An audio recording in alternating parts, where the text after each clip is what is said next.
দাঁড়া তাহলে ঘটিটা তোর পরে দিয়ে হয়ে গেল, এখন তুলছি।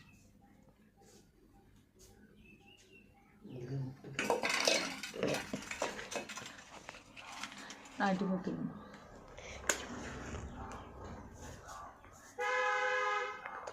ধূপ দি, ধূপ। মোমবাতি জ্বালা। মোমবাতি আর নেই, ফুলদানিটা দিয়েছিস?